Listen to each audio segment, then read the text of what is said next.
the last sort of 5-6 years, it's like everyone, club owners, journalists, musicians, DJs, we all been really lazy on the political side because it was running smoothly.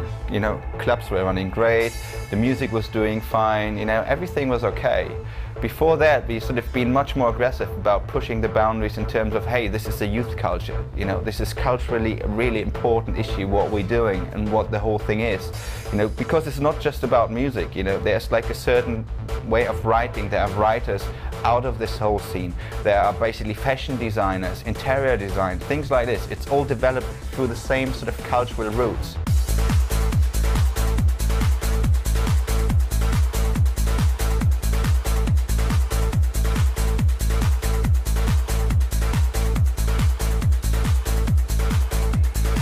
I refer to Love always as two separate ones.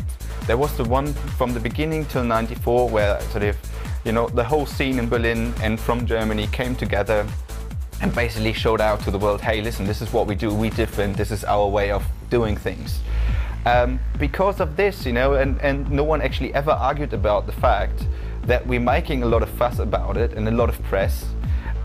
Because of a lot of press, a lot of people came, and it got more and more, you know, also people got involved which actually have not so much to do with electronic music, and it became this whole celebration of, you know, basically a big demonstration for peace.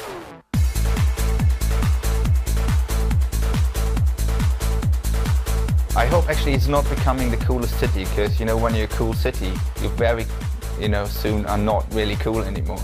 I think it's just a city where a lot of things are happening on sort of different sort of, you know, scales from movie, theater, music, clubs, everything really.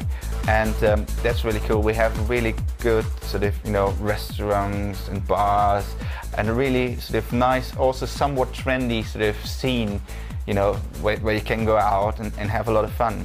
But the main thing for me, and I think this is what sort of is making Berlin really attractive to a lot of people, also to live actually in Berlin, is the thing, you have the possibility in Berlin to live your individual life, you know. No one cares, you can do whatever you want to. You have to be tolerant, of course, that's really important, but you can do whatever you want to. I think this has to be brought much more forward again, and we all sort of, you know, should fight for our right to party in a way, but not in the nonsense sense like the Beastie Boys kind of song, more in sort of like, you know, it's a whole lifestyle around it. It's a whole really cultural movement. We have to actually see that there are kids, they never actually had a day in their life without electronic music. They grew up and it was there, you know. And this is what we have to actually understand, and this is how important this music is to a lot of people.